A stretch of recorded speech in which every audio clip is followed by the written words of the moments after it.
All right, a spoiler alert is in effect. This is the May Queens podcast. I am Maire Graves. And I'm Heather. And we are the May Queens. Oh man, it has been a little bit of a while. I know that, some of you are probably wondering, I don't know, 2 people that listen to the show. I don't really know what our statistics are, but I know that we took some time away and it's been a journey these last few weeks. I know it started off with first there was a week because of the weather in Texas. So let's talk about that for a second. How did you, because Heather's out in Texas for anyone who doesn't know that already. How did that all work? You guys had a huge snowstorm and they didn't know how to deal with the power outages. What was that all about? They were just unprepared for it. It wasn't really it's extreme weather for Texas, but to me, it's not extreme. And they just, I guess didn't have their money in the budget where they needed to have it. And they need to reprioritize and just figure out that stuff. But I was pretty fortunate this time, with all the other circumstances, like the hurricanes and stuff. We weren't as lucky with power, but I only had a couple rolling blackouts that only, they didn't last for very long. So I was really grateful. And, it could have been colder. So, I wish everybody else would have been as fortunate. Well, good. I mean, good for you that you were able to, I know a lot of people had some freezing issues but it was in some parts of Texas, there was snow and then all of a sudden it's walking in sunshine. That's Ohio, all the time. We're used to that. I was texting Heather earlier that it was almost 80 degrees yesterday. And we just had a snowstorm 2 days ago where it was in the 20s, I think. I don't know if it got lower than the 20s, but yeah, so now it's it's hot. We don't have air conditioning in my house, so I'm just gonna warn viewers, at least, who may be watching over the summertime. This is not gonna be as pretty come summer because I only have air conditioning in my bedroom, which this is not, and this is gonna get sweaty at some point. So I'm gonna try to be as good as I can. But unless you want a loud fan noise in the background, dude, we're just gonna have to deal with it when we get to that point. Now, that happened 1 week with Texas, and then a few things happened in my life. For those of you who have been following my Instagram account and Twitter and Facebook, you know that we had a death in the family. A cat, one of our cats, Sasha, who is actually the youngest of our group, and it was sudden, and she died of something called chylothorax, where she basically had a buildup of liquid in the cavity around her lungs, not in her lungs, but I guess it kind of has the same suffocating effect. And when it happens, it can happen for a bunch of different reasons. There could have been a heart problem or a lung problem, but she had no underlying condition. So it was idiopathic, as they call it. And so there was no sign that she was going through this when she was going through it. She was eating a little bit less the day before, but we really had no idea she was that sick. And even if they had caught it, they wouldn't have been able to fix the problem that was causing the buildup. If there was a heart problem, they could fix the heart problem and then possibly fix the liquid problem, put it into remission, basically. And what Sasha would have had to go through if we had caught it early on, however early it started, she would have had to have been drained every few weeks, and depending on her situation, she would have had to been drained in multiple areas, and it could have opened her up to infection and an earlier possible death than the way she died. But it was the way it went down, how it was sudden. I didn't even get a chance to take her to the ER vet. It was I wrote about it on my Instagram, so I'm not going to go through the whole story, but it was very traumatic for me because I'm very close with these animals. And in fact, I have cat Coven that I haven't even touched over these last few weeks because she's in it. So when that does come out, when I do finish that, it'll be dedicated to her, of course. But yeah, so that was a lot of me just not being able to do anything. I just watched a lot of comedy cartoons and stuff. I haven't even touched Terror Tuesdays, which I was supposed to do one last night and I didn't because I still want to edit the way I do Terror Tuesdays. I know we talk about movies here and we spoil them. I kind of don't want to spoil the movies on Terror Tuesdays anymore because if I'm doing a movie a week, I'm spoiling so many movies by the end of the year. So I want to try to change up how I do that, and we'll get there. I've got ideas floating in my head. But then after the whole Sasha thing, I had a surgery scheduled to fix my deviated septum. It's not my nose is still my nose. It might be a little swollen still, but I didn't have rhinoplasty done. So this was not a plastic surgery. Oh, a plastic surgeon who specializes in sinuses did work on it. But it was just all internal stuff to help me breathe better and not snore at night. And I'm still healing from that. Sometimes I'm really sensitive to headaches right now or sneezing. I think I got a lot of sneezing out in the morning, so hopefully I won't sneeze during the podcast. But it is a thing, and I'm gonna try to. I'm feeling pretty good right now, so I think we'll be fine. But that happened 2 weeks ago, as of yesterday, was my surgery. So I'm still recovering, but I'm off most of my meds from that, antibiotics and stuff. And I am ready. To talk about today's movie. I'm so excited because I watched this like 2 months ago when we were supposed to talk about it first.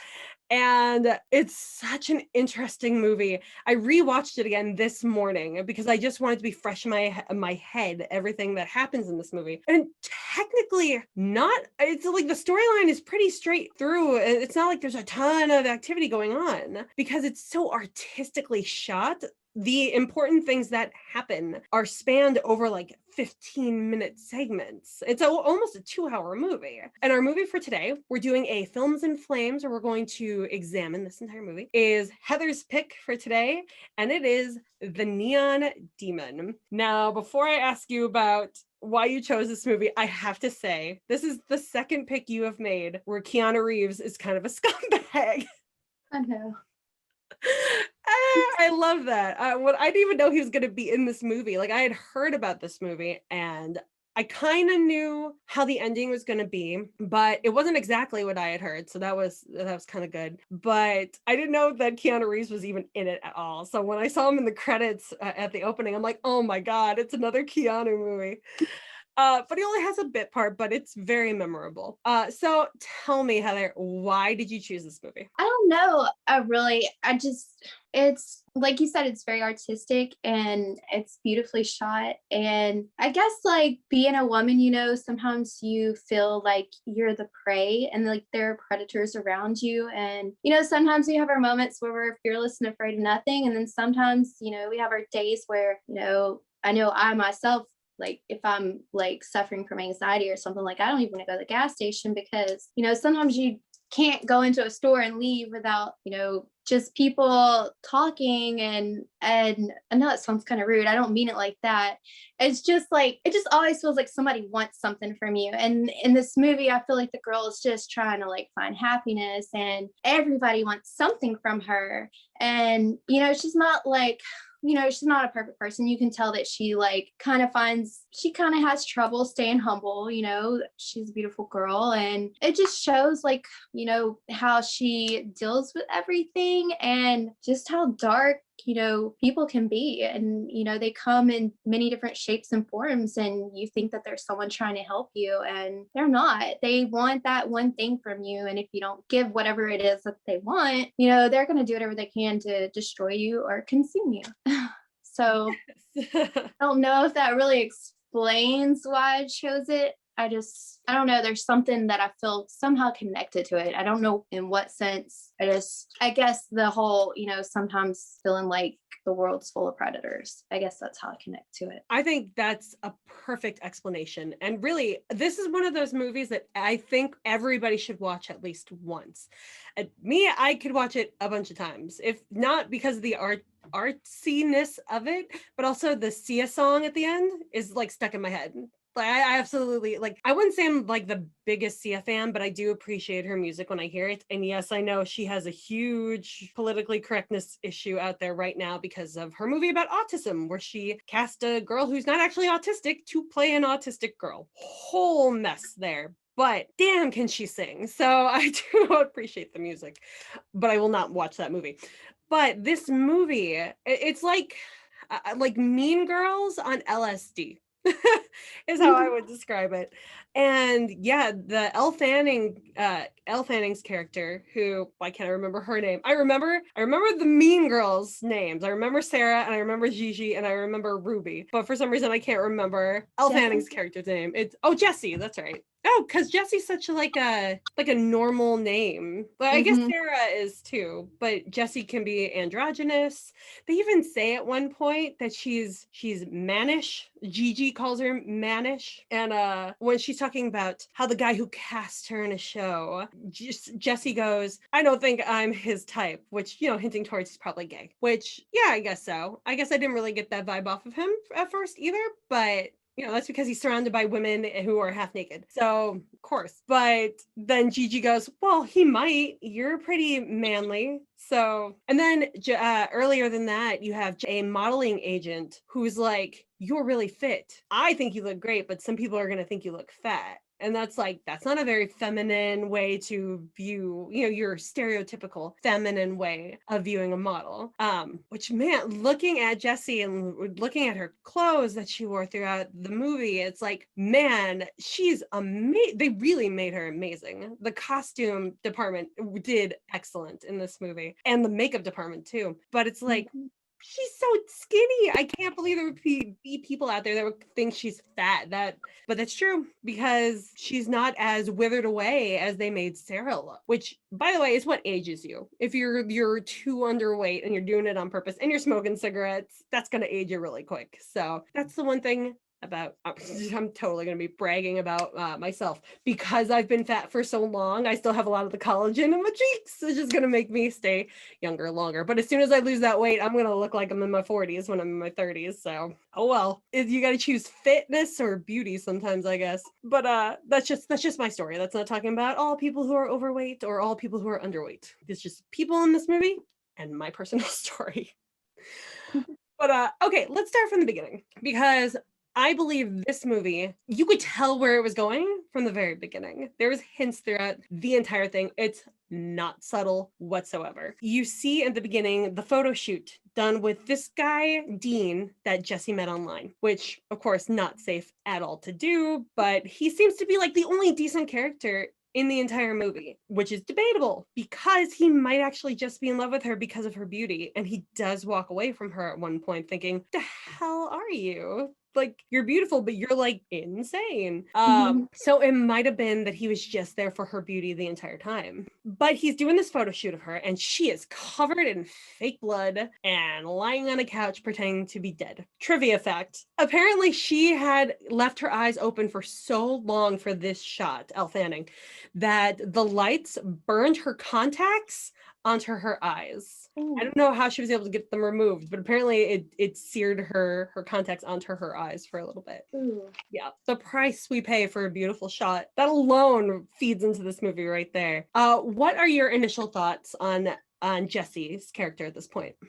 With the opening scene, I thought she was beautiful, and I don't know, I thought it was cool, the kind of shoot that she was doing. I know most people would be like, what the fuck's going on? But as a horror fan, like, I was totally into it. I felt like she was young and naive, and like, meeting someone online that she didn't know. But at the same point, who does she really have to show her or influence her into making better decisions and into really seeing what people are really about? So I feel kind of sorry for her, the fact that she's going to get thrown into this whole world, and it starts out like, oh my gosh, this is great, this is amazing, and like, this is a dream come true, like, how's this happening to me? And then even though all that's going on, it's just so much shit going on at the same time. So you, like, some people will be like, oh, I don't feel sorry for her, she's some pretty little girl, but I think it's good to show that everybody goes through shit. Yeah, I don't know. I will say the photography sequences throughout this movie are incredibly epic. There's three that I can think of, not including the runway stuff, but there's that scene at the beginning, which is in this huge warehouse. This guy's an amateur. I'm like, I can't imagine how he could afford to rent a space like this if he's just an amateur, unless he's constantly doing this kind of work, or being funded by somebody else to be able to afford this. And they're just huge spaces with huge backdrops. You got the scene with Jack, the professional photographer, which is so big and white of a scene, of a backdrop that he sets up. It's like a airplane hangar almost that they're shooting in. That's how big it is. And it makes her look so tiny in comparison. Anyone looks so tiny in comparison when they're walking on it. And then you have the scene at the end with Gigi and Sarah in front of the pool and against the ocean backdrop. And that's just epic on its own. It made me want to be a photographer so I can do all that. I can be in all those spots. I don't need to be the model with the, I mean, I like putting on makeup, of course, but with the like outfits, like Gigi at the end had one that was like up to her throat, and I'm like, I don't want that. Like, I barely like wearing clothes that do that. And the tight cinching waist stuff, like, you know, sometimes it's nice, but I'm like, if I had to wear that and stand in the heat and be there for however long and the huge heels, no, I'll be the one shooting the people that do that. I'll take the photos. That's more fun on my end. And then I can put my name on it and be like, photo by me, model over here. But yeah, that opening sequence, you have the blood. She meets Ruby, who is her makeup artist, played by Jenna Malone, who I love from the movie Saved. Have you seen the movie Saved? Yes. Was Mandy Moore in there too? Was Mandy Moore in that one too? Yes. She was the really religious person. Yes, that's a funny movie. That's a great God. I used to watch that all the time, and somebody stole my copy of it. Like, I had the DVD cover, and for some reason the DVD itself is gone, but I was able to get a copy somehow from a friend, and I have a burned copy of that now in its place. But yeah, that's a fantastic movie. If you've never seen Saved, go watch Saved. It's not horror, but it's definitely a dark comedy. And as somebody who went to Catholic high school, it's very similar to real life. I will say that. Okay, so then she meets Ruby, played by Jenna Malone, and we get this like almost sisterly bond between the two of them, which I have thoughts about as we get closer to the end of the movie. But she invites her to this model party. And it just seems like your typical club party. They have this bathroom scene in a very nice bathroom, by the way. And you get to meet the characters of Gigi, and played by Bella Heathcote, I believe is her last name. I could be pronouncing that wrong. But played by Bella Heathcote, and Sarah, played by Abby Lee, who, if you've been watching HBO over the last year, was I can't remember her character's name, but she was on Lovecraft Country. And she played a very pivotal role in that show from beginning to end. So if you have not watched Lovecraft Country on HBO, have you seen it? No, I have it saved to watch on my one of my Xbox apps. I just have not done it yet. I don't know if there's going to be a second like season. They're still debating because they technically they based it on a book, and they technically went from beginning of the book to the end of the book by that end of the first season. So they're not sure if they're going to continue that story and they have to write original stuff, or if they're going to make a second season from another story, maybe using the same actors like they do with American Horror Story, or The Haunting of Hill House on Netflix became The Haunting of Bly Manor for the second season. But I believe that's still up for debate. I just know that Lovecraft Country was impeccably done. It was beautifully shot. It was a great storyline. You really feel for the characters in it. And Abby Lee, who plays Sarah in this movie, was phenomenal in Lovecraft Country. So highly recommend it. But she's also like the nice of the mean girls in this bathroom scene. Gigi is like a hard ass, like she's basically the Regina George of the group.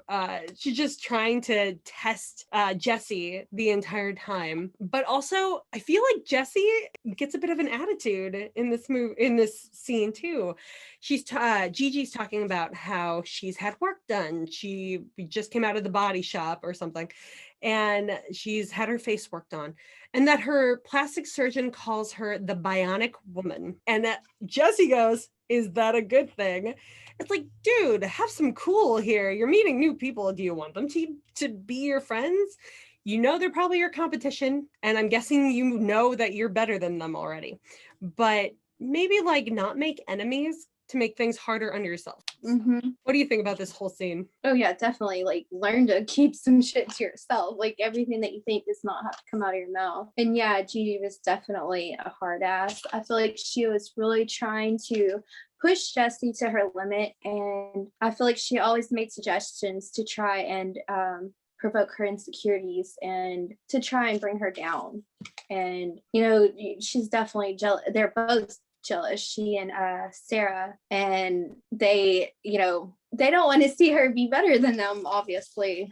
So what about Ruby's role in this scene? Because for the most part, other than the talk about lipstick, she's basically just letting it all happen. Like, I know she's probably older than even Sarah and Gigi, let alone what we find out later on about Jessie's character. Actually, soon after this scene, we find out that she's underage, which wasn't the original concept, by the way, for the movie. Apparently, Carey Mulligan, who was in Promising Young Woman, which is another great movie to watch, she was going to be in Jessie's role, but she would have been an of-age model. And I feel like that takes a whole layer away from the storyline, because you find out throughout the movie that, she's not just underage, it sounds like her parents are dead, but I'm not 100% sure if that's true, or if Elle Fanning, or if Jessie didn't have something to do with her parents' death, because she talks about her mom at the end, and it's like, could she have murdered her parents? I don't know. That's just a speculation in my head. But you also find out that she is a virgin, and she lies to these girls in this bathroom scene that she's been having sex with a ton of men, which obviously she's not a good liar in that respect. I figured that out right away.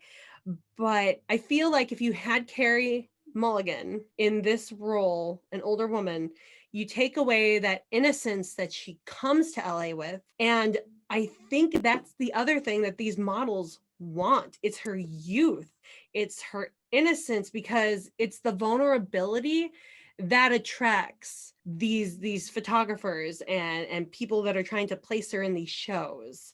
It's this, like, the bright light, like she's still pure, untouched, untapped talent. And if you had an older person in there, it's like they've lived, they've experienced. Is that going to be fascinating to these people that's probably a thing about the modeling industry that's kind of a flaw, because it probably attracts people who take advantage of youth and, seedy people. But I think that having Elle Fanning, who was actually 16 at the time too, when this was filmed, playing this role adds a whole nother layer and a whole nother point about the industry itself that would have been gone with somebody else in that role. But I did love, going back to Ruby's character, her talking about the lipstick. Are you sex or are you food? Which again, totally hints towards the end of this movie. Which I will explain more when we get to a certain scene between Ruby and Jessie. But it made me think, like, are lipsticks all named after either sex or food? I can't even remember what my lipstick is that I'm wearing right now. It's KVD Vegan Beauty, by the way.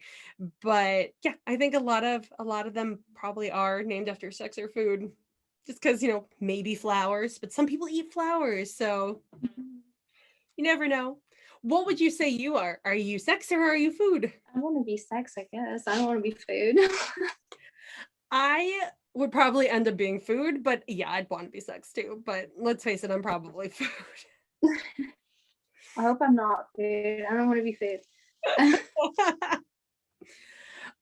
Okay, so the party scene ends with this, like, person in bondage that's on wires or something, floating through the roof ceiling. It's not the sky, it's in a building, but they're floating around the building basically while being tied up. And there's lots of, like, blinking strobe lights, which, by the way, if you have epilepsy, don't watch this movie.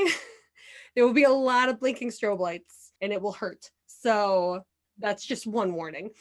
But what a weird way to end a party. What do you think? Like, do you think that's a typical LA model party thing, or just a great thing for this movie? I think that it might be. Have you ever seen Nocturnal Animals? No. Although I think Jenna Malone and the guy who plays Dean are both in that movie. In Nocturnal Animals?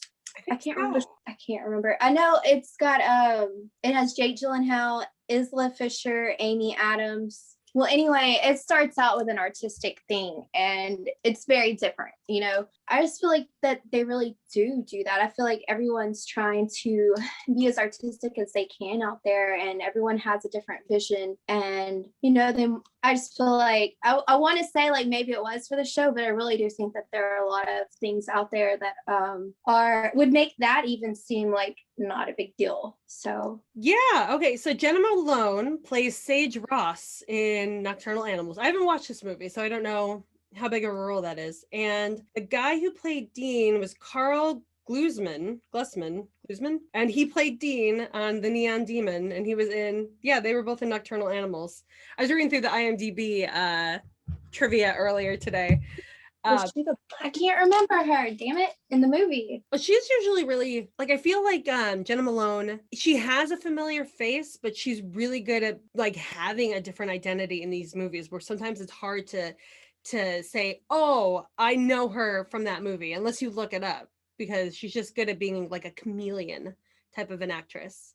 But that, I think that's a good thing too, because then you can play multiple different types of roles. But yeah, so then we have, let's see, I'm trying to think of what exactly comes next. I think the mountain lion scene comes next, right? I believe so. Okay, what are your thoughts? Like, how did the mountain lion get in? I'm guessing personally that Jessie didn't leave that door open. I have no idea how the damn thing got in. I never figured that out. I don't know. What are your theories? Or what's your theory? Well, I know it's probably not going to be Keanu Reeves, because it's his business and he's going to lose money on the repairs that need to be done, nor his friend with the bat that came up there with him. But I can't help but wonder if maybe Ruby or the girls knew where she was staying already, like if they had tracked her down earlier, or there was probably some time in between the photo shoot and when they went to the model party where she could have figured it out, or gone to visit, or sent one of the other models there just to open the door. Like, I mean, it's California, so there are mountain lions all over the place, and it's in the mountains.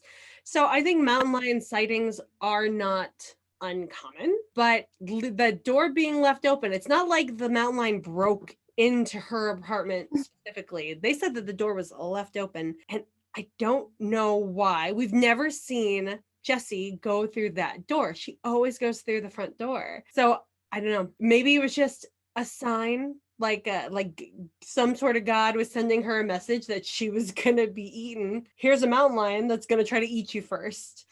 And maybe that's just, a twist of fate. But I can't help but think that somebody set it up so that the mountain lion would specifically come there. And that's just creepy. Like, what if they had left the door open and nothing happened at all? I don't know if you noticed later in the movie, but they have like another scene with a large cat, kind of, but it's like a stuffed one. Or a statue. Yes, I can't remember. Oh, sculpture or what, but I remember it being in there. So they definitely use that as symbolism, and they touched on it more than once. I want to say it was the restaurant that had the stuffed cat, but I'm not sure. I'll have to go back and watch it again.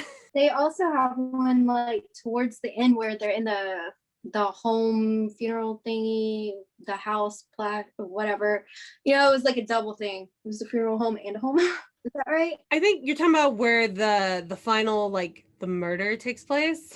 Yeah. It was a mansion, actually. And I looked, this was in the IMDb trivia too. Apparently I want to say it's Paramount is the name, mansion, that's supposedly haunted. And that's exactly why the director chose that location, because it's a gorgeous mansion and it's possibly haunted. It's like, yeah, let's film here. So we finally get to the part where Jessie's character is recruited to be a model. She's told to lie about her age by the agent played by Jessica Chastain. And she's told to tell people if they ask that she's 19 years old. I know nothing about the modeling world. I did some stuff when I was a kid, but that was it. That's like a Kmart runway show at home. So that's the closest I've been to ever being a model. But it's just like, you already see there that she's being manipulated by the industry itself. And she signs her parents' waiver. She doesn't tell the agent that she's not in contact with her parents or that her parents are dead, which I think in cases like that, I don't know what state to state would deal with. If you're 16 and your parents have passed away, would you be considered like an emancipated teenager? They can live on their own if the courts legally decide. Would they have put her in a foster home or put her with another family? That's how I'm thinking. I mean, maybe. 16 is young, definitely, but if she had the means to live on her own, I wonder if she could have gone to the courts to allow that, and if that would have affected her being forced to lie about her age, which I don't think anybody that she told that she was 19 believed her anyway. Like when she says it to the casting agent for the show, he like there was a definite like face reaction, like, oh sure, yeah, 19, totally. Oh. But then she signs, she's picked by this agent, and she does a test with this photographer, Jack. Now, this whole scene, again, grand, huge space where she gets to do this scene. And it's beautiful. And there's this weird thing going on between Ruby and Jack, where Ruby is acting like Jack is going to completely molest Jessie. And when she's talking to Jessie after the photo shoot, she's like, don't trust him. You shouldn't be alone with him. But Jack in this photo shoot is a complete professional. And I'm wondering if this is just attacked. Like, does Ruby actually believe that Jack has been molesting girls? Has Jack been molesting girls and he just didn't to Jessie because she was the perfect model for him? Or is she trying to manipulate Jessie into thinking that she should trust Ruby above everybody else? Which I personally think it's that one. What are your thoughts about that whole situation? Same. I think she's just using the forces of manipulation. What do you think of the photo shoot? The gold with the gold in it. I loved it. I just love that scene. It was gorgeous. And I love that it has Quinn from Dexter, you know. I just love him. Well, okay, so that's the other thing about this movie. It's like it comes off very so artsy that I think some people would argue whether it was horror or not, but it definitely is. I mean, it just has this whole air of something is about to happen that's awful, which kept me on edge the entire time. But you have the guy from Dexter, who also was one of the original characters from Wrong Turn. Yeah, he was. Yeah. And they have the lipstick color in the bathroom scene is called Red Rum. And so you have your Stanley Kubrick, The Shining, Stephen King reference right there. It's just these little bits and pieces that leads up to the actual like horrific scene at the end, two horrific scenes at the end, really, where it's like almost a tribute to horror before it becomes its own horror. And I absolutely love that. But yeah, the whole gold paint thing, I thought that was brilliant. I'm like, oh man, is he actually going to take advantage of this girl? He had everybody clear out of the room, which looking back on it, he did that because he wanted her to have her privacy. He was going to have her get naked for camera, but it wasn't so that he could take advantage of her or do some sort of pornographic photos with her. It's because he was going to change his artistic direction now that he got to see her. And frankly, having less people there watching her would probably make her more comfortable.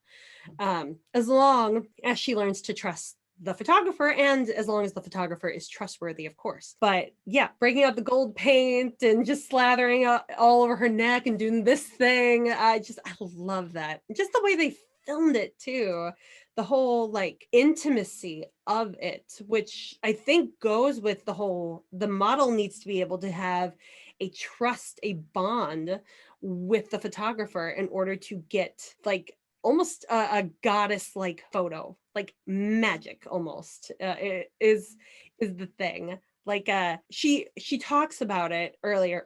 I may have skipped this scene, the part where she's on the date with Dean. I think might happen either before or right after this scene. And she talks about how she's not talented. She can't play an instrument. She can't sing. She can't draw.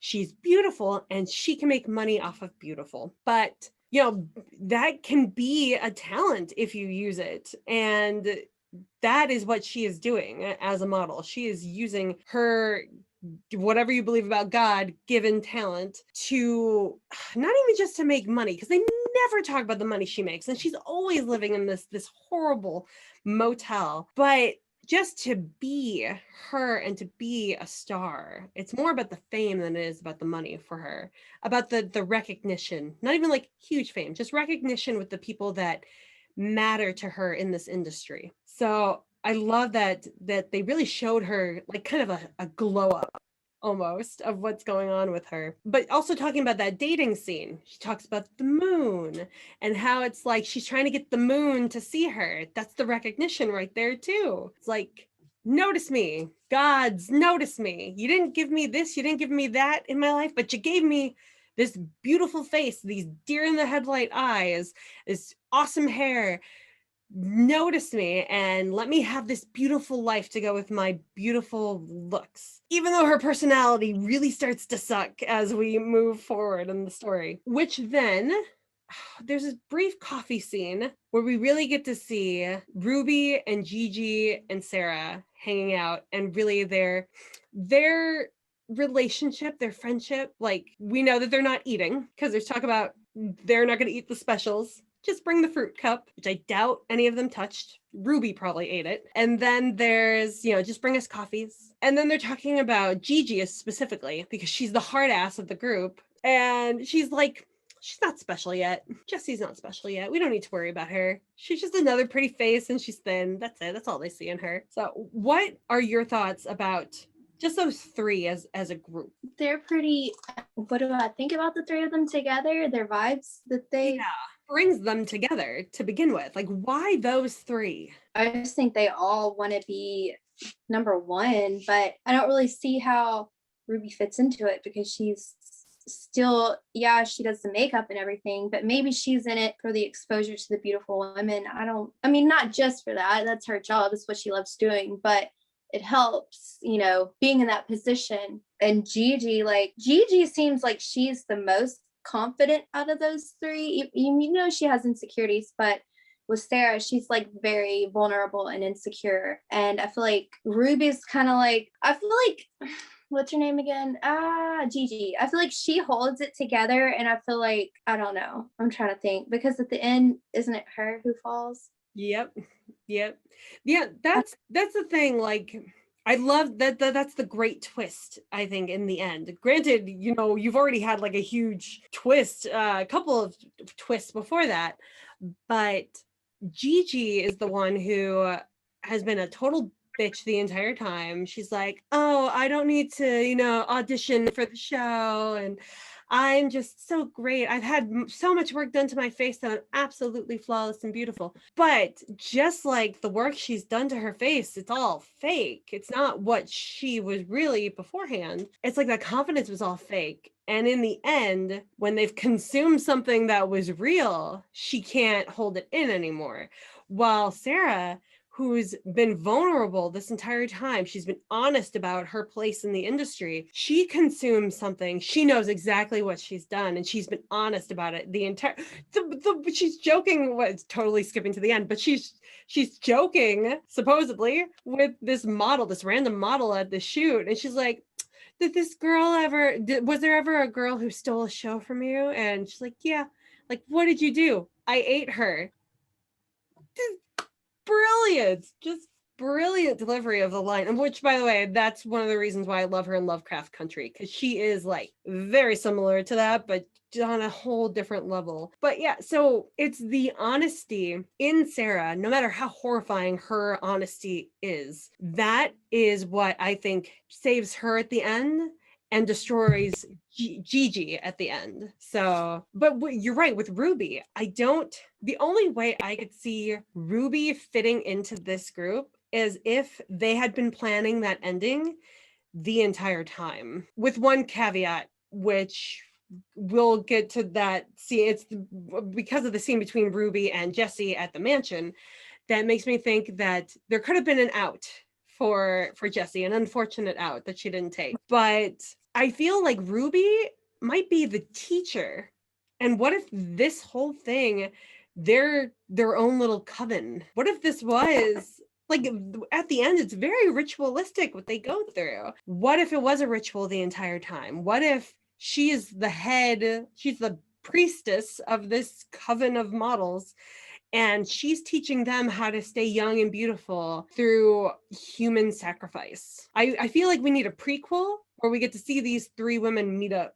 Like, what if there were other models she's taught this to, and they've gone on, or they've been killed off now, or this might not have even been the first time they've sacrificed a human being. There could have been other models before them. Just there's a lot of unanswered questions by the end of this movie, and I feel like this scene needs to have more explanation or can be dissected in so many different ways, because Ruby doesn't fit like Gigi and Sarah do. They have the same goals and Ruby doesn't. Ruby is putting the makeup on these women and on corpses, because we see her at a morgue putting makeup on the corpses, and then doing something else too.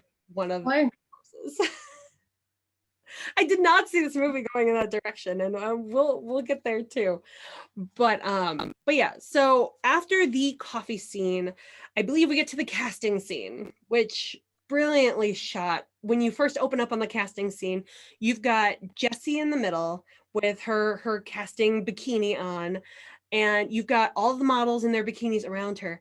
And even though they're all looking in different directions, their bodies are all facing her in a circle. It's very, the director is incredibly artistic in just about every move he makes for this movie, and I thought that was fascinating. I'm like, oh, she is the center of this whole universe, and everybody knows it. They go through the casting thing. Poor Sarah is there, and the director is not even paying attention to her. He's like looking at some sort of handkerchief thing he's folding in a weird way, like a flower. And she does her walk, and they really, I think, upped her makeup to make her look more gaunt, like really brought out her cheekbones, like she had lost so much weight. And then Jessie, Elle Fanning's character, steps up, and the director lifts his eyes up and can't take his eyes off of her. And she's immediately taken to, after doing her catwalk, to get fitted for the outfit for the show. So she's immediately been cast, which then leads us to the bathroom scene, which, again, another telling of what was coming. What did you think of this bathroom scene with the glass? Like, first of all, like, calm your tits. Like, why are you gonna do that in public? Like, if you gotta do that shit, go home. And that was just a complete loss of sanity. And I don't know if she wanted her anger to be known or what, but just like, I'm trying to remember what happened when I'm trying to put myself into Jessie's place when she walked in, because I'm trying to remember how she went about it. She was nice. Was she nice with it? I can't. At first, okay, so Jessie was trying to be nice, like overly nice to Sarah, and Sarah wasn't having it, basically. Where Jessie was saying, I thought you were good. I thought you were really good. And Sarah's like, don't do that. You know what's going on with me. You know, I'm pretty much getting too old for this industry, even though I'm not old at all. And that you are amazing. And she has that line about, what is it like where it's winter and you're the sun? And Jessie answers, honestly, it's everything. And this is like, I think this is where you really get to see her starting to become full of herself, because she could have said that a little less all about me. It could have been like, it's great, but it's like really daunting. Like, put some humility in it. Don't hurt this person here, you know, so much. She's already vulnerable enough as it is. Try to sugarcoat it a little bit for her. Like, oh my God, it's amazing, but it's also really scary. Some bullshit like that. Even if you don't feel it, help your supposed friend out, even though you're competition for each other. Better to be nice than to try to kill each other, basically. And then Sarah lunges at Jessie, which is when she puts her hand on the glass trying to get away from from Sarah. God, I'm mixing all the names up. And so Jessie is bleeding, and that is when Sarah grabs her hand and tries to, like, she gets some of her blood on her mouth and everything. And it's like, wow, this could have totally been an actual vampire movie if we were going this direction. But no, these are people that are trying to drink other people's blood. And it's just such an intense scene. And that's when Jessie runs away and passes out in her motel when Dean comes to visit with flowers. So sweet. Like Dean. But that's the end of that scene for Sarah. But you can already see the like desperation, but she's not even trying to hide it. Like, any sane person would be trying to report this person to the authorities, but like Jessie thinks she's so untouchable because she's the sun in the winter and everybody wants her and everybody loves her. Nobody's ever going to forget her. Doesn't matter that she doesn't really have anybody looking out for her by the end of this movie. She could be easily erased. That's what's really scary about this. But for her by the end, she has no parents. She ruins her relationship with Dean. So Dean's not going to come looking for her. And it's like, okay, you're easily lifted out of the story now. We're just going to you off. But yeah, so Sarah is very vulnerable, very honest in that. And Jessie thinks she's untouchable, passes out. Dean takes care of her. He even goes up to Keanu Reeves, the creepy landlord, and pays off her debt for the damage that she didn't even do in the motel, which from the Mountain Lion. And he's just an all-around good guy. But again, could also be like manipulated by the fact that she's beautiful, and he knows she's young at this point because on the first date she told him, which that's another thing that makes me like Dean. You never see Dean trying to have sex with Jessie. He knows she's underage.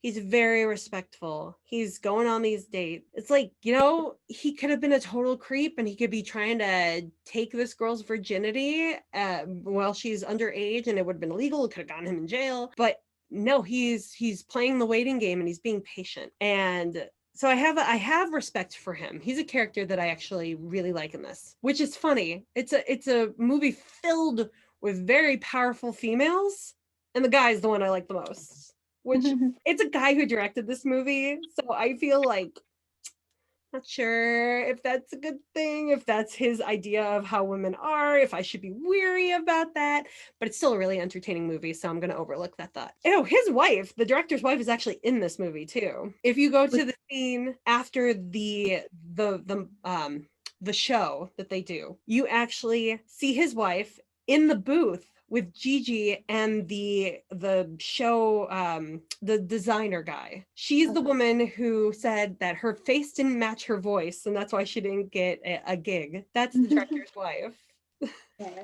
Is it Christina Hendricks or Jessica Chastain who plays the model agent? Did I say Jessica Chastain? Because I meant Christina Hendricks. It is Christina Hendricks. I'm thinking the one from Mad Men. Yes, Christina. They look so much alike minus the cleavage. Right. And Jessica Chastain is the one who was in It. So I know her better from It's part 2 or chapter 2. Yeah. But yes, it's Christina Hendricks. If I didn't say that earlier, it's Christina Hendricks that plays the casting agent. And we never see her again, right? We only see her in that one scene. I don't remember seeing her again either. Okay. Oh, when Jessie passes out after having the blood and on her hand from the cut and having glass in her hand, because Dean comes over and he eventually takes all that out. She has a vision of a pyramid, and I feel like, I don't know if this was a psychic vision, because she sees this again shortly after in the show that she's walking in, which I'm not even sure how true that was, or if she was having some sort of psychedelic meltdown on the catwalk.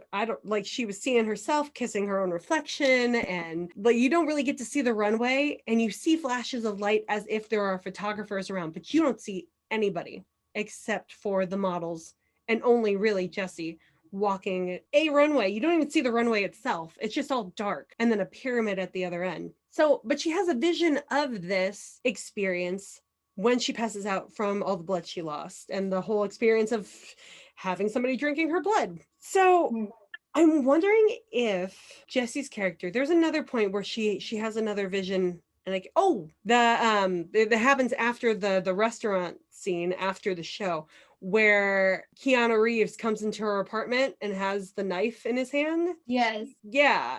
And she ends up foreseeing that there was going to be a violent act and protecting herself because of it. Part of me wonders if there is this, that leads me to the element of witchcraft in this movie, because of the ritual sacrifice at the end, and the person they're sacrificing is having visions, at least twice throughout the movie.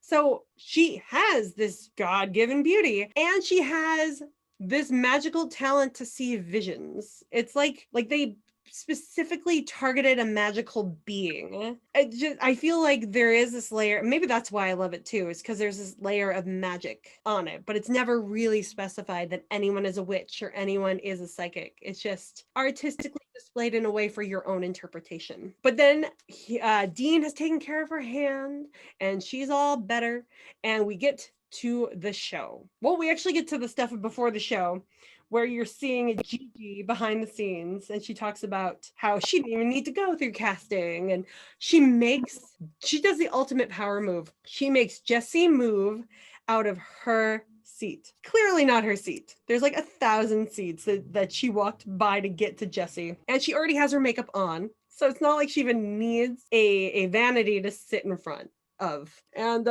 she's like, "You're in my seat." Jessie, playing the game and being as nice as she can be, even flatters Gigi by telling her how beautiful she looks or how good her work has been or whatever, stands up and moves over one seat. So see, that's the fake confidence that Gigi has. But then you get a little bit of that hidden vulnerability in that scene, because Gigi talks about how she didn't like the way she looked, so she changed it. And like, nobody likes the way they look. And Jessie goes, "I like the way I look." She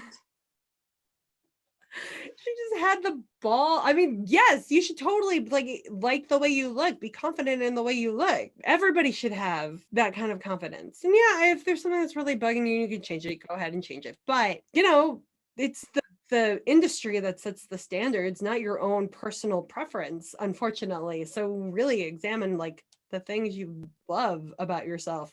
When I had my septum surgery done, I did have a chance to change the bump on my nose, but I'm like, it's not that bad and I'm okay with it. And also the healing I'd have to go through for them breaking my entire nose, no thank you.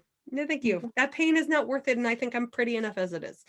So yeah, but if you have the opportunity and it really bugs you, then do it if your heart desires it, but only if your heart desires it. People, don't do it if somebody else wants you to do it. Right. But yeah, so Jessie's character is just like, yeah, I like the way I look.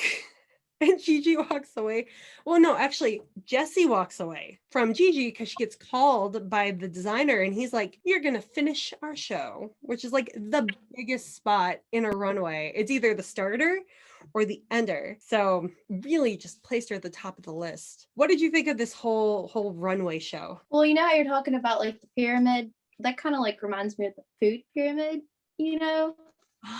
Yes. And so that like it's kind of hard to get my focus off of that, but yeah, I definitely think that Gigi was trying to once again show Jessie that like she was trying to show her that she's running shit, I feel like, and trying to not let her overstep into her boundaries, which is she thinks that she owns everything and she can sue wherever she wants and treat people however she wants. And then Jessie, she still has that need where she kind of, you feel like she kind of really does want to be nice, but at the same time, like, then she has a problem where she does struggle with that, and she's like, okay, well, I can't let them walk completely all over me. I do have to stand up for myself at times. And then all throughout her walk, you see the struggle with her, like, kind of the humbleness, like, where is that, like you said, she's like kissing the mirror or the wall or whatever it was. And I think that she really just loves all eyes on her, and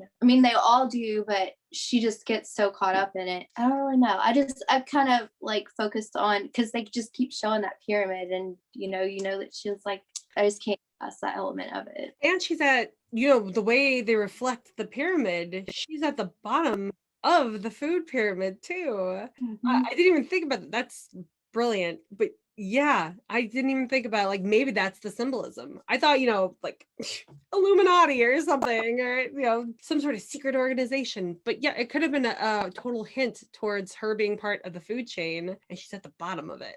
Mm-hmm. Creepy.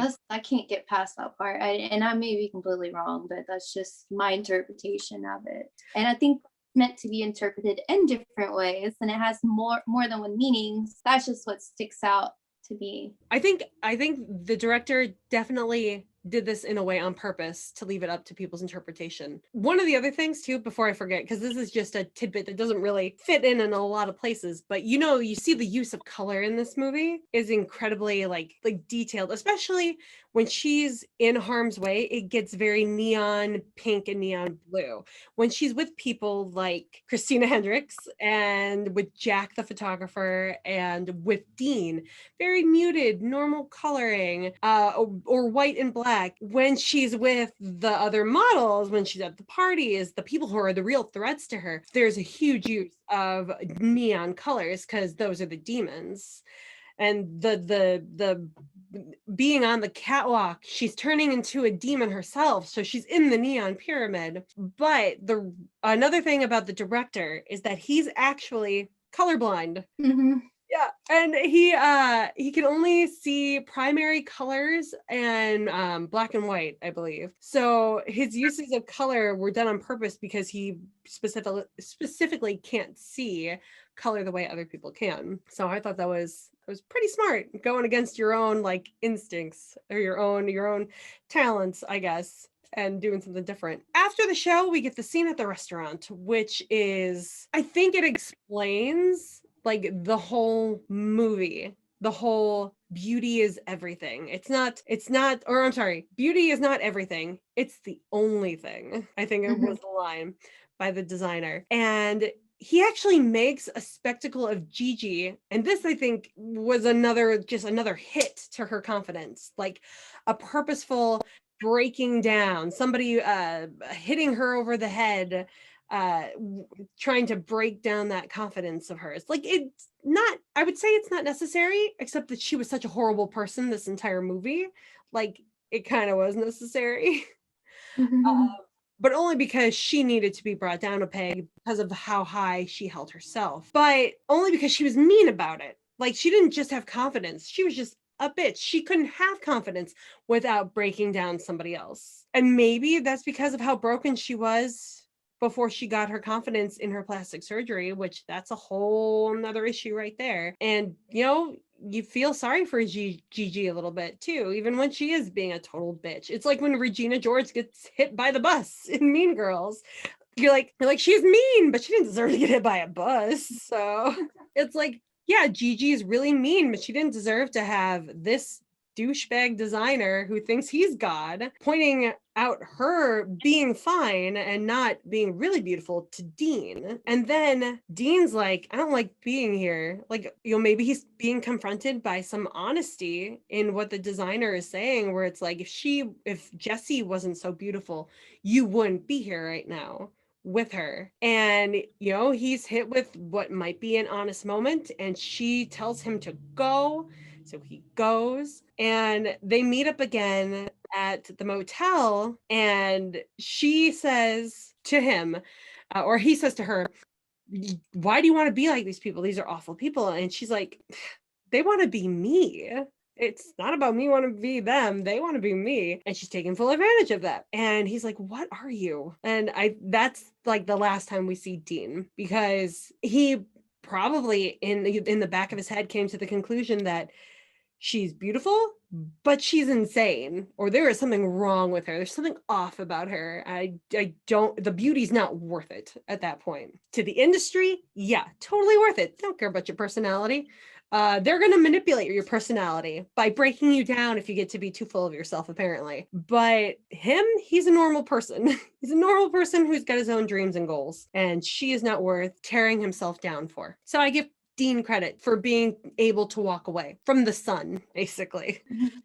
We get to the crazy scene where Keanu Reeves so it's a dream sequence at first. It's Keanu Reeves using his keys to break into Jessie's apartment, taking a knife and putting it to her mouth while she's asleep, and then having her wake up and forcing her to open her mouth and put the knife in. Obviously phallic symbolism right there, but also violence in the sex, and just Keanu Reeves is really good at being a creep. And we find out that's a dream, but then somebody actually tries to break into the motel room, and she locks the bigger lock just in time so that he can't break in. And that person goes next door, I assume, to room 214, because hers was 212. That's the Lolita room that Keanu Reeves was talking about earlier, which, by the way, Lolita, another Stanley Kubrick film. So I don't think that one's considered a horror. It's just really creepy about an older man loving a younger woman. And that's just putting it lightly. But yeah, so I'm assuming that's the room that he went to. I don't know if that would be next door or 2 doors down, but you could hear the violence. And Jessie's character presses her ear against the wall to hear it clearer, which just shows you the downfall that her character is going through, that loss of innocence. She might not have had sex, but she's definitely becoming a demon unto herself. My question for you is, even though it was in the vision that it was Keanu Reeves, is it Keanu Reeves that's doing the violence? Because we don't see that it's him. And we know he talks about that room to other people. He's like, "Oh, you gotta go check out this room. You gotta go." What if it's the guy with the bat? I always think it's like a kind of like really a sex trafficking kind of thing, and like he knows what's going on, but he's not stopping it from happening. And it might just be the younger girls there and just kind of like talking it up. But I don't know. I didn't even think about that it could be sex trafficking. But yeah, if he's telling all these people about it, and he's talking to Dean earlier about go get your money's worth, go to room 214, sight to be seen or something, which, by the way, was a line that Keanu made up himself. So I don't think that Keanu Reeves is really a creep in real life, but he's really good at playing these roles. One of my favorite roles was him in The Watcher, where he was actually like a serial killer. I can't remember who the main good guy was. It might have been James Spader, but I could be making that up. But he was a serial killer, and somebody was trying to hunt him down to get him to stop. But he was really, really good at playing a serial killer. So if you see Keanu Reeves as a bad guy listed in a movie, you should probably go watch it because it's really good. Yeah. But yeah, so I am not sure if it's actually him. Like, I guess that if you interpret that she is having visions, and you interpret this is a cult witch type of movie, on top of being a take on the modeling industry, on top of being a confidence versus being full of yourself type movie, if you add that element of witchcraft to it, then yeah, it's probably Keanu Reeves, but we never really know, and it is open for interpretation. So it's also just, it's creepy. Just, you're a woman living on your own, and anything can happen type of thing. So like they're all into it over there. Like it's just like you kind of shit out of luck. yeah, who are you gonna run to? Like Jessie was lucky enough to have Ruby to turn to, because she calls Ruby, after taking her good old time and listening to the violence happening next door. She calls Ruby and says he's killing her, which, like, we don't know. Is it rape? Is it murder? Is it rape and murder? We know nothing. We only hear sounds. That was hard enough as it was to listen to. But so she tells Ruby that somebody's being murdered next door and that she needs a place to stay. And that is when she stays at this mansion with Ruby. And Ruby is house sitting, which, by the way, knowing what Ruby does in this house is exactly why I would never want to have somebody sit in my house ever. Like, no, I'll just have a relative come over or something. I'm not going to hire some person who sits houses and pay for them to, have blood all over my tub and blood in my pool and, pee on the floor. This movie goes all over the place. It really does. But I love it. But it does. So we get to the scene where, and I after rewatching the scene, I'm like, was Jessie coming on to Ruby? Because she's really like, no, I mean, thank you. Like, she says it like that to Ruby. I don't blame Ruby for thinking that Jessie was hitting on her. However, Ruby does take it too far when Jessie says no. But I also I feel sorry for Ruby. And then it's like, no, you crossed the line. So I get why Jessie would be very cautious as well. But yeah, Jessie takes a shower. Ruby meets up with her in the guest bedroom to have Jessie change into some clothes. She's brushing her hair, and Ruby makes a pass on her. And this is the defining moment that I think could have changed this ending, because it's the "are you sex or are you food" thing from the beginning. If Jessie had let Ruby take advantage of her. Now, this is horrible because you shouldn't have to make this kind of a decision, but I feel like this is the decision that was presented in this movie. If Jessie had let Ruby take advantage of her, do you think Ruby would have killed Jessie? You know, you kind of have the feeling that she wouldn't. But then again, a lot of times people want what they want and they do whatever they can until they get what they want. And then whenever they get what they want, they throw it away. So, or they use it to their advantage, you know, like, so I would love to think that Ruby would not be that way, but I also think a part of her thinking that Jessie was more, you know, like, thank you, like being more into it. I think she was just like scared shitless. Like she's been having all this weird shit happen to her, you know, first a mountain lion, and then, you know, you just keep having these weird nightmares, and then you think the person you're renting a hotel room from, you see them in your dream, like shove a knife or sword down your throat. Like that's creepy. And so I feel like, again, it goes into the whole, like, you know, she is thankful for Ruby. She is genuinely, like, you know, felt like she had a connection and a bond with her, and she was thankful for her. But at the same time, like, fuck, like she wants to be the spotlight and the center of attention, but she doesn't want to be sexually desired in the sense that people are taking, you know, that Ruby takes it to that level. Like she wants to be pretty, but she wants to be left alone. I don't know. Well, it's just another like a Dean scenario. Like Jessie thought that Ruby was her friend, was her confidant, was somebody she could trust, and it just turns out to be another person trying to take advantage of her the entire time. Like that's where Ruby's true colors came out. And so there's a huge disappointment for Jessie in that. But then she seems to get over it pretty quickly, because all of a sudden she's dressing in a pretty dress and putting on all this makeup. Like that's not even her makeup. I don't even know if it's Ruby's makeup. It could be the makeup of the person who belongs to the house, which gorgeous, by the way. And I need to know where I can get glitter like that and not have it fall on my eyes, because I want to do that. Yeah. But yeah, I totally get that with Jessie. It's like you're right, she was in a huge vulnerable position. She had a ton of crap happen to her. She was probably just trying to be as sincere as possible with Ruby about how thankful she was, and Ruby took it the wrong way. And she's like, that's when we find out that Jessie's a virgin this entire time, and she was lying about sleeping with other guys. And Ruby's like, that's okay, I'll be your first. It'll be fine. And that's when Jessie had to like push Ruby off of her, and Ruby falls to the ground. Ruby definitely not over it, because she goes to her morgue job and she molests a corpse. I don't know if she's molesting the corpse or she's molesting herself on top of the corpse. You don't see the hands where they go, but you know they go somewhere.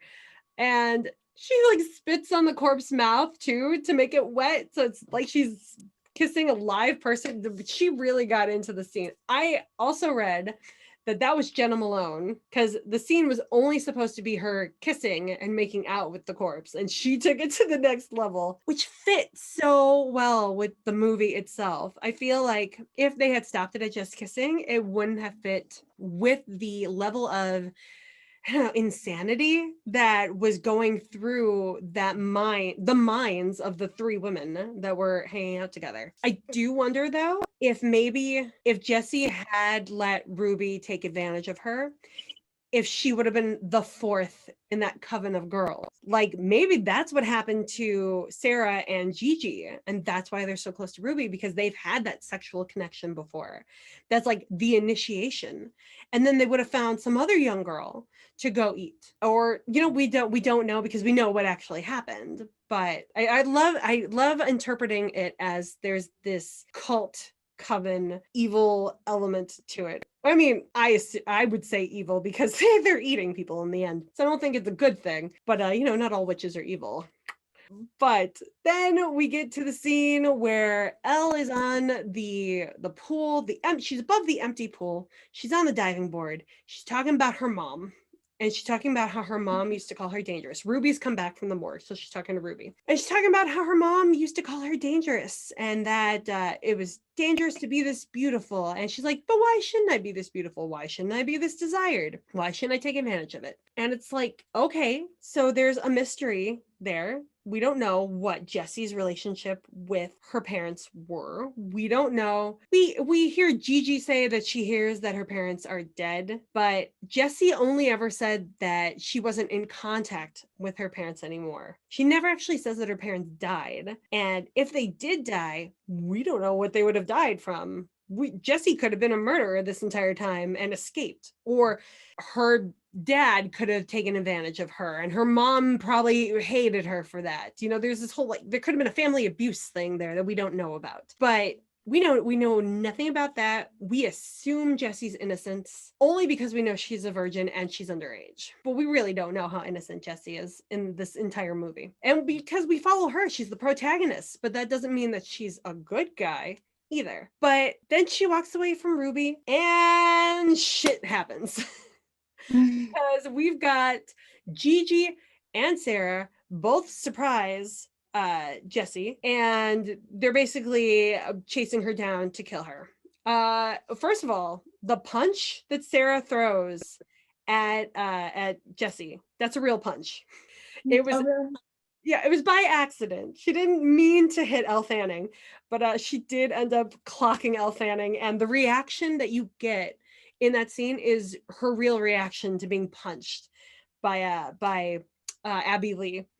So I thought that was funny when I read that. I'm like, oh man, but the reaction there, it looks like a real punch too. So they just left it in, and they're chasing each other down, or they're chasing Jessie down to kill her. There's knives being grabbed, and we get to the empty pool again. We got the three girls, and we got Ruby. You think Ruby's gonna be the saving grace? She pushes Jessie into the empty pool on the deep end, and her body position at the bottom of the pool is so broken. It made me wince a little bit. And then of course we get to the part immediately after that where we see Ruby is bathing in Jessie's blood, which, by the way, I don't think there'd be that much blood in the tub. She's a small person to begin with, but also 9 pints of blood in a human being. If you think of a pint of beer, I don't think it fills up a tub that much.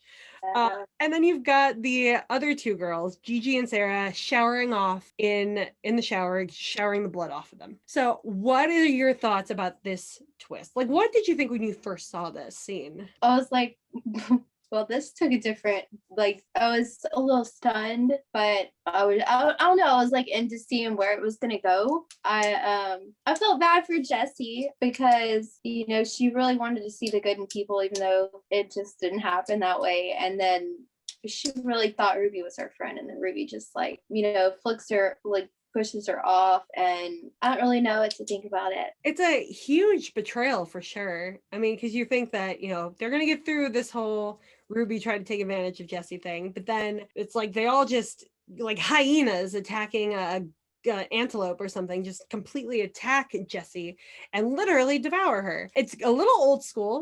I can't remember the story that there was a woman who I think like in real life, there's a history of a woman who used to bathe in the blood of virgins because she thought it made her immortal. I'm pretty sure that's an actual historical figure and not somebody from literature. But it was like a reimagining of that kind of when the scene went down. Like I said before, I had this scene kind of spoiled for me ahead of time, but I thought it was going to be that they ate her, but she knew they were going to eat her, and she ate something ahead of time that she would be poison to them. That's what I heard, which that's not what happens. As far as we know, by the end of this, Ruby is like, we only see Ruby one more time when she's lying in front of the moon in the house and pees on the floor, like gloriousness, like she's bathing in her happiness that she is recognized by the moon that Jessie was obsessed with too, which I thought that was interesting because now she's taken on that part of Jessie's personality about being obsessed with the moon, and she's lying in her own pee. I don't know the significance of the pee. I'm guessing that was just a happy thing that she was doing, but that's the last we ever see of Ruby. But we do get to see Gigi and Sarah in one more scene at the end where they are being photographed by Jack. And that scene's hilarious because Sarah wasn't supposed to be photographed by Jack. It was supposed to be this other random model. And then Jack sees Sarah, who was too old to be photographed and be thought of as good for the industry. But all of a sudden she ate Jessie, and now she's got this youthful glow about her. And Jack looks at her and is like, I want you in this photo, and fires the other girl, like from his patio. He's like, yo, you're fired. You hear her walking around, like, you can't fire me. What do you mean I'm fired? And Sarah's laughing her ass off because she got this girl fired after they had a conversation about one girl dicking you over for a job. And so we got Gigi and Sarah side by side, beautiful outfits, braids and everything. And they're just having this photo shoot. And then all of a sudden, Gigi starts to convulse like she's about to vomit. I love this scene. The scene like this, I didn't know was coming at all. This scene shocked me, even after everything else. We see Gigi run off the set as much as you can in those heels and goes to the bathroom. And Sarah goes to check on her. Gigi's taken off her neck constraining outfit and she hasn't vomited yet. But then when Sarah gets there, she does. And it's a full eyeball, which like we knew they were bathing in her blood before, but I don't think we really knew that they had eaten parts of her. And they didn't even chew. Like she swallowed the whole eyeball. It's like, lesson for you people out there. If you're going to eat people's body parts, chew. And then maybe you'll digest it better. But she just spits up the whole eyeball and it's just lying there with a little bit of blood. And Gigi has the breakdown, has the very infamous breakdown where she's been the strong, bitchy one this entire time, but she can't take that Jessie is inside of her. And she actually says, I gotta get her out of me. She grabs the scissors, they're like fabric scissors nearby, very sharp, stabs herself in the gut and brings it up. And dies. It's like she went through all of that, eating a person, the hell of plastic surgery, and she just offs herself because the insanity of it was too much for her. And Sarah, the vulnerable but honest with herself person the entire time, picks up the eyeball that was in somebody else's body and eats it. Like, you don't even see her chew. She probably swallowed it too. And she just walks back. We don't even know if she talked to Jack about there being a dead body in his bathroom or whatever, but she just walks back to the set. And that is how the movie ends. And then, the great Sia song in the desert and stuff that you get to see in the credits. That's a total horror moment. And I can really appreciate that twist because I thought we were at the grand point of the horror when they ate Jessie, when they got rid of Jessie. But that, it's almost like you get to see a comeuppance for at least one of them. But there's room for a sequel here because Ruby and Sarah are still off doing their thing. What are your thoughts about how they ended this movie? I loved it. I like that she just reaches over like it's a damn grape and just plops it in her mouth. Like no second thought, nothing. Not really much care for the fact that her friend's on the couch with scissors impaled into her. But she finally got what she wanted. And so, she's achieved the level of beauty that she thinks that she wants. And she finally feels confident. And then she just goes back out there like she's ready to take on the world. It was just crazy because you don't think that you're going to see, what's her name, Gigi, you think she's going to stick around to the end too. But I really liked it. Yeah, like when I rewatched it this morning, I couldn't remember. Like I remembered the scene, but in my head, it was Sarah was the one that kills herself. But when I rewatched the scene, I'm like, oh, that's interesting that Gigi's the one that actually killed herself because Gigi was the one who was like a boss ass bitch the entire movie. And she's the one who can't handle it. Like she tried to pay the price for her beauty with the plastic surgery. And then when it came to the ultimate price of somebody else's life, she couldn't take it anymore. She had reached her breaking point. And Sarah was just like, yep, I got everything I wanted. I'm living the dream. I don't care if there's, body parts swimming around in my intestines right now. I love it. So I love that twist. But yeah, I would love to see an extension or a prequel to this. I want to see how the 3 women got together in the first place, and I want to see what happens to the 2 that are remaining. When this film debuted at the Cannes Film Festival, which I might be pronouncing that wrong, it could be Cannes, no S, you could hear it. But when it debuted, this movie apparently was met with both boos and applause. And when I read that, I it's like, who's booing this movie? This movie was so intense and so deranged in a way. It's just and brilliant. I thought it was very original. Like, I mean, it takes from certain other elements, but the way it was put together was just amazing and beautiful. It was just beautiful to look at. Very much so. All right. Well, what do you have coming up this week? Or what has happened over the last couple of weeks that you would want to promote? Well, I've just taken a break. Like, I'm getting back into doing some interviews, doing one tomorrow and then next week. I don't want to like schedule a whole bunch because I still don't really feel top notch. But so that's about it. What about you? Kind of the same. I've decided with Tarot Tuesdays, I think that I'm going to try to film a bunch of them ahead of time. And I have a Patreon channel that I don't take advantage of. I might want to do full reactions as I watch the video, and you can watch along with me if you're on my Patreon for all the Tarot Tuesdays movies I'm doing, because they are still all movies I've never seen before. So you'll be getting my honest reactions to things, but I haven't started doing that yet. I will let you know when I do. I got to work on Cat Coven. So Cat Coven is the next big thing that will be coming out. And once I get that under my belt, I can move on to other things that I have in the back of my head. But I really want to get into making my horror hymns and other music again too. On top of that, I'm going to be starting a new vegan YouTube channel and Instagram account. I think I'm going to start a new Instagram account. It'll all be connected. But with my health issues and stuff, I've fully transitioned into eating vegan, at least. Like, I still have to like get rid of leather stuff that might be in the house at some point. I'm not there yet, but I want to kind of chronicle my health journey. So if you are a horror fan who also likes that kind of stuff, that'll be something that I will also be working on. So, but I have no dates for when any of these things are coming out. I will tell you that the next 2 movies for Tarot Tuesdays are going to be, at least one of them is going to be really intense. And it's a Japanese horror, and it's very infamous. So that's a hint for one that's like in the next couple weeks, if I can get them out on time. But that's about it. So, all right, Heather, this was fun. I'm so glad we're back at this. Me too. I missed you and I missed this. All right. I will talk to you later. All right. Bye, girl. Bye.